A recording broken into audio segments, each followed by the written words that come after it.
You're listening to the Unwritable Rant podcast with your host and bourbon-soaked storyteller, Juliette Miranda.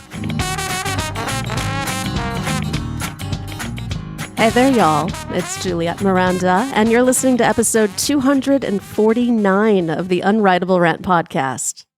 I have an all-new bourbon-soaked story for you about the good kind of cheating and a questionable star. But first, I'm knocking back bourbon. Cheers, y'all. Bourbon. Who knew bourbon could be healthy? And let me explain why. I did something ridiculously cliche to start this new year. I joined a gym. I mean, it was the sensible thing to do, particularly for someone who is as vain and boozy as I am. Now, were this any place but New Orleans, I would be completely annoyed about it because under usual circumstances, I fucking hate the gym. I do. I belonged to one back in Chicago, and it was the worst. I'm fairly confident it was under fascist rule. They'd dress their trainers up in lab coats every couple of weeks and have them hawk bloodlettings under the guise of medical analysis. These fucking vampires would offer to tell you things about your blood that your doctor wouldn't. And the whole setup was so draconian you couldn't help but wonder what the hell they were putting in the protein shakes. Now, in contrast, my new gym is a dream. Like everything here, the building is from the late 1800s. The first thing you see when you walk in is a large library with old leather chairs and brick walls. And although all of the cardio gear and various courts and classes are very nice, the standout feature of this gym is its bar. Oh, and I'm not talking about a smoothie or a juice bar. No, y'all, my gym comes with a bar, serving a lovely selection of hard booze and beer and wine. So what else am I supposed to do but conclude that bourbon is good for me? I mean, if it wasn't, why would my gym be selling it to me? I'm sorry, it's just such a ridiculous concept. I love it. Now, walking around with a cocktail doesn't seem entirely aerobically effective, but who am I to question it? I know in workout world this is considered cheating. But I rationalize it as being the good kind of cheating. Or at least not as bad as other kinds of cheating, like, say, cheating on your partner. And I say this as someone having experience in all aspects of relationship cheating. I've cheated, been cheated on, and cheated with. Yes, y'all, I've been the other woman.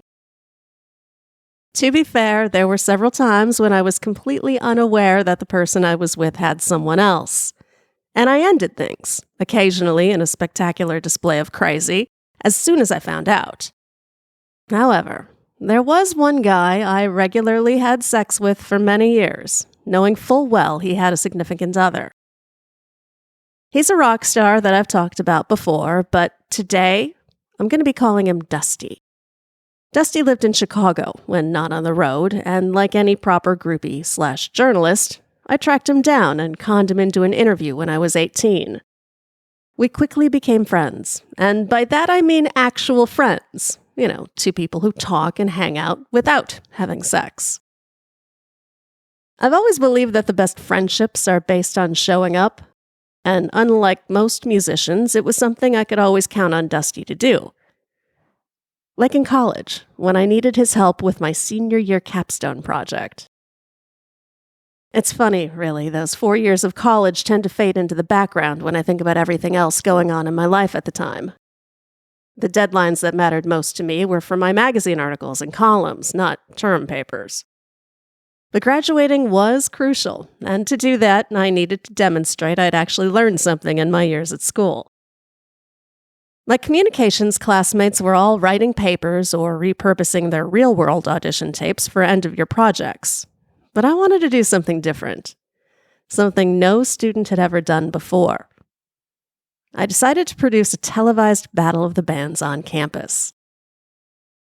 It was a terrifying feat of coordination. Thankfully, with the help of the Student Activities Committee and my classmates, we were able to organize a 5-band show that would be broadcast on cable access. We had an auditorium, lighting, gear, and a captive audience of students. What I did not have were judges. Somehow this pesky detail slipped my mind until the day before the show. I doubt I would have thought of it at all if my professor hadn't brought it up when we were doing our walkthrough. He's asking how many chairs the judges are going to need and whether or not we should provide them pencils, and all I can do is blink. How the fuck had I forgotten judges for a battle of the bands? God, I was an idiot. The names of every reasonably musical person I knew on campus scroll through my head. And sadly, it's not a long list. My private college wasn't exactly blowing up with musicians. Hell, we didn't even have a marching band for football games. Just some old dude from the rec admin department who happened to know how to blow into a bugle. That was not the caliber of judge I wanted. I supposed I could talk a few faculty members into doing it, but that would be lame. They were already grading our coursework. No one wanted to have them evaluating our music, too. What I needed was someone qualified, credible, and preferably a celebrity. And with that, I think of Dusty. He had always said he would be there for me if I needed him. But having him haul his ass from Chicago to the way west suburbs was an ask bordering on unreasonable. Well beyond the freelance gigs or concert tickets he'd happily supplied me with in the past. And yet, when I explained how important it was to me, he didn't hesitate to say yes, even when I said I could only pay him in pizza. The concert was a huge success, thanks in large part to Dusty, who talked a local producer and studio musician into filling out the judge panel. Y'all, that was such a proud day. It really was. It was the one thing I did in college that really meant anything to me. I was on such a high at the end of the night, I asked Dusty to join me and the show crew at a local bar for a drink. There were 10 of us to start, but eventually it dwindled down to just me and Dusty. Our solitude wasn't obvious at first. We were too busy talking. Empty glasses were replaced by full ones, and the conversation just kept flowing. Until I found his leg. We were sitting side by side at a long, now empty table in the back of the bar. As I shifted in my seat, I accidentally knocked into his leg with my own. And that stopped everything. Because y'all, there is nothing more spectacularly uncomfortable than an unfamiliar but welcome knee pressing against your own. Whether it was the booze or hormones or something else entirely, I felt Dusty there in a new way. Not as my friend, not as the guy I'd hugged dozens of times, but as a man. One who had exactly the right answer when I looked at him with a single question. Should we? Yes. Yes, we should. Sometimes there's no reason for sex. It's just the immediate gratification of an instinct. One that for me had no downside. I was single and 1 month shy of moving to Los Angeles, and Dusty was a friend, not some random guy at the bar who would roll me for my wallet later. Of course, there is the question, did either of us consider the girlfriend Dusty had at home? No, at least I didn't. For as long as I knew him, Dusty always had some sort of significant other hovering in the background. It seemed like every time I called the guy, he had someone different answering his phone. So no, for what I thought would be a one-time hookup with an old friend before I left the state, I did not consider the girlfriend. And you know what else I didn't do? I didn't consider Dusty anything more than a friend, even after the sex. I didn't send out a sexy press release announcing our tryst. I let Dusty lead his life, and he let me lead mine. I suppose it was a little naive of me to never expect that our lives would overlap quite as much as they did. Because with Los Angeles as our backdrop, Dusty and I became something more. First there was his tour, which hit Los Angeles twice. And then there were the 5 weeks he spent in town recording a new album, award shows, and all of it came with invitations to get together. Now, mind you, we didn't always have sex. Sometimes we just hung out like normal people and not sex-crazed maniacs. Dusty was also instrumental in helping me secure my first job with a record label. Oh, but when we did come together, it was good. I've never been one for stranger sex. I've always preferred to know who I'm with. And I got to know Dusty extremely well through the many years we carried on in Los Angeles. We made a great little trio. Me, him, and whoever it was he had back home. And it's not my intention to sound callous about that. Dusty was the kind of guy who loved being in relationships, several, usually. And his various partners all merged into a faceless presence, one that he occasionally had to call or cancel a date with me to be with them. And really, the sidelines were just fine with me then. But all that changed when I moved back to Chicago. Having immediate access to Dusty was not the boon to our fling that I had thought it would be. Turns out familiarity is one fucked up bitch. Where before I had the safety net of distance to keep me in check, now it was too easy to just drop on by every time either one of us was lonely, bored, or hungry. In fact, I was going to his place so much, Dusty gave me a key. He meant it as a gesture of convenience and not romance, but please, really? When has a house key from someone you're fucking not come with assumptions? Particularly when I pretty much moved in while Dusty went back out on tour. Again, this was his idea. I could grab his mail and take care of the house while having access to the internet and his office gear for job hunting. All stuff I couldn't afford on my own at the time. Logically, it was a great arrangement. Personally, it messed with my head. Every day, I would walk through his living room like it was my own rock and roll palace. Just finger-fucking everything, from the gold records on the walls to the keys of his grand piano. It was all I could do to not lick the contents of his closet, just to put a little me in there. Because I wanted to be more than a friend now. I did. Dusty was too nice and too good in bed to not get attached to. Having his house key in my pocket just made it all the more vivid. Unfortunately, I was not alone in this desire. Now, unlike the other girls who spent time at Dusty's house, I never did answer the phone while I was there, but his old-school answering machine was impossible to ignore. Because I was never alone at that house. No, Dusty would get calls from 2 or 3 different girls every day. They'd start off all cute and breezy in their messages, like, "Hey, Dusty, it's Crystal. We met the other night after your show." And then they just wind up desperately repeating their phone number 4 times before getting cut off. Now, it was easy to feel a little superior to those girls, but one girl stood out among all of the randoms. Her name was Star. She never left her phone number. She'd just say, "You know where to find me." Her voice was sweet yet husky, and by the end of Dusty's tour, it was the only one leaving messages on his machine.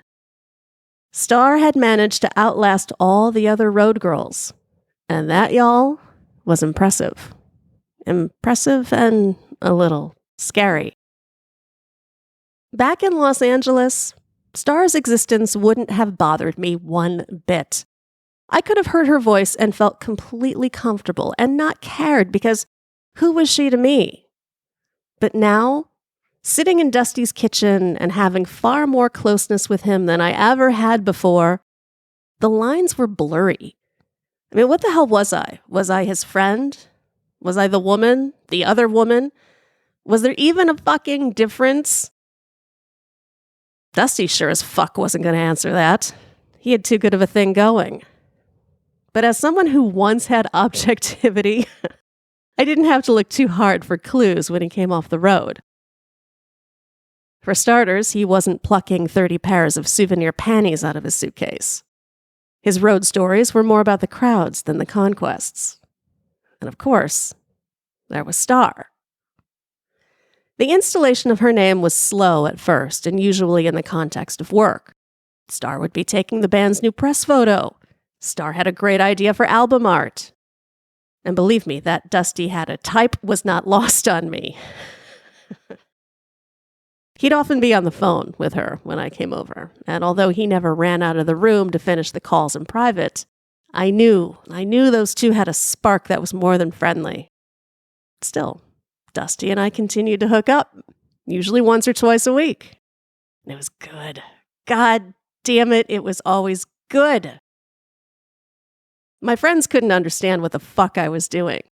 They insisted that someone was going to get hurt. Likely me, maybe Star, and that Dusty was an asshole. What they were too nice to call out is that I was just as complicit as Dusty here. Here's the thing, y'all. Few people ever aspire to be the other woman. Lord knows that day back in college when Dusty and I first hooked up, I didn't wake up with the intention of bagging me a taken man. But over the years, I knowingly allowed myself to become the good time gal to a guy who had zero interest in monogamy. I wasn't sure if that made either of us assholes, but I did know my friends were probably right about someone getting hurt this time. That February, Dusty announced that Star was coming to town. Apparently, she had a job taking promo pictures for some big company in the city. She'd be staying for a week, maybe more. And that maybe more caught my ear. It was a phrase Dusty reserved for things he thought had potential. Hell, he'd said it to me years ago. He was all, I'll be in LA for a month, maybe more, with the unspoken, if you'll have me, tagged on at the end. Star was supposed to arrive that Saturday, which Dusty was excited to say meant that he and I could still get together on Friday. If there was a no in me, I couldn't find it. At least not right then, because I agreed to come by. What can I say? Part of me, I think, held out the vain hope that if anyone could be the maybe more girl for Dusty, it would be me. And looking back on it, I can see that I was no different than one of those crazy women who fall in love with a convict. It didn't matter that at the end of all this, I could wind up with a shank in my side. I just wanted to be with Dusty. My plan was to make that Friday night unforgettably awesome. I packed up 20 pounds of lingerie, a perfectly curated mix CD, and a Tupperware container full of Dusty's favorite cookies. This time, with the full intention of landing me a taken man. And somewhere inside of me, I felt a little icky. I'll tell you though, what I really should have packed that Friday night was snow boots. Because what started out as a light snow when I left turned into a full-on fucking blizzard as I drove. I mean, we're talking white-out, white-knuckle terror, turning my usual 30-minute drive into an hour and a half of snowy hell. Oh, but I was committed. I was going to get to Dusty. And by the time I make it to his Northside neighborhood, at least a foot of snow has fallen. I'm relieved when I can finally turn into the alley behind Dusty's house. I inch forward in just a mess of snow and ice, and I'm ready to turn into my usual parking space when I see that there's a car already parked there. It's not a car I recognize, and its license plate is from Ohio, so I know it doesn't belong to one of his bandmates. Still, parking spaces are rare in this neighborhood, especially in the snow. So although I am pissed off about having to drive around the goddamn block to look for street parking, I'm not especially concerned. The closest spot I can find is 2 blocks away, and by the time I have trudged my way to Dusty's house, I am feeling anything but alluring. My feet and the legs of my pants are just caked in snow. My hair is matted around my face. That skimpy lingerie I brought isn't going to do a whole lot to alleviate what I'm pretty confident is stage 3 frostbite. As I approach Dusty's building, I see that there's a light on in his front room. Dusty has his back to the window, and appears to be throwing a log into the fireplace. My annoyance starts to thaw as I envision the two of us curled up by a roaring fire, until I see that Dusty is not alone. There's a girl in the room with him.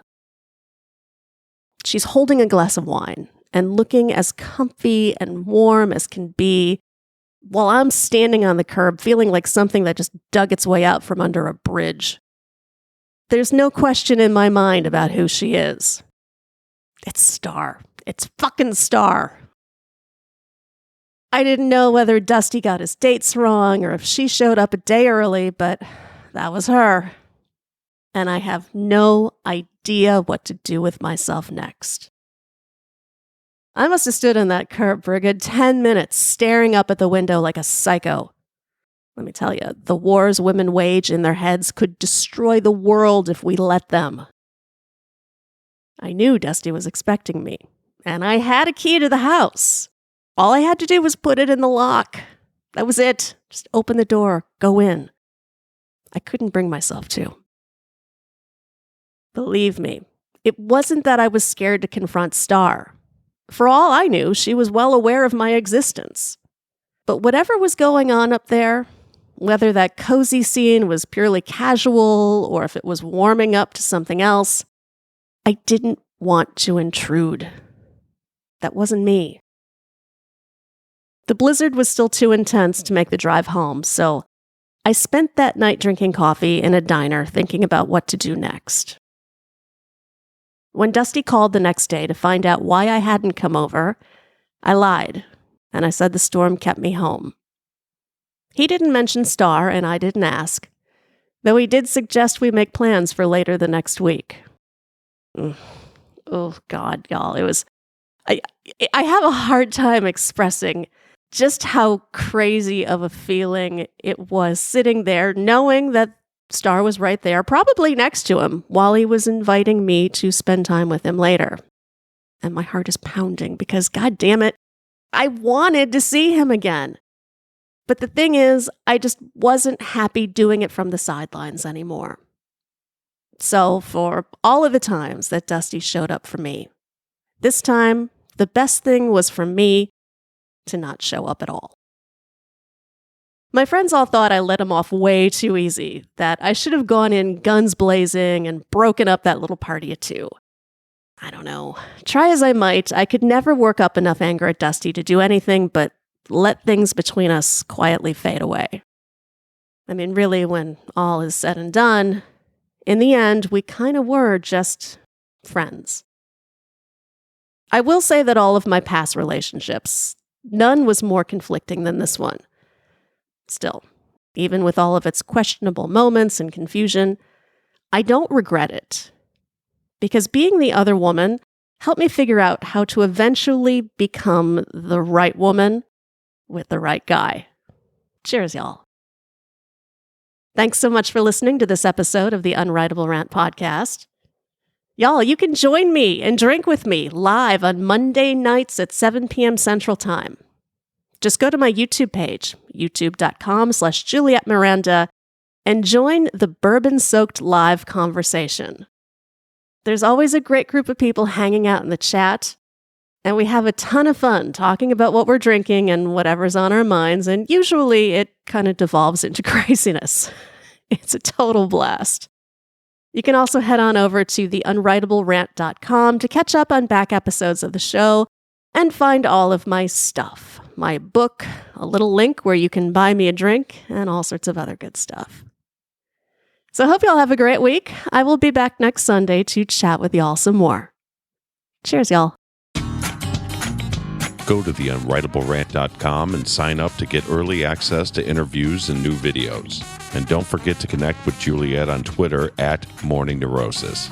Girl, you as pretty as a Sunday morning, standing on the corner at Carondelet. What you say we make our way up to Bourbon, couple hurricanes and a hand grenade, and get blown away. Let the chips fall where they may. If it's all the same, what you say, bon ton, hey, pretty mama. I can smell the gumbo. Sweetest taste of honeysuckle on my lips. Good God Almighty, I can hear the trombone. Every heart ought to beat to a rhythm like this. Come a little closer, honey, let me hold you. Nothing tastes better than a bourbon kiss. You can be the flower on my magnolia. Every heart ought to beat to a rhythm.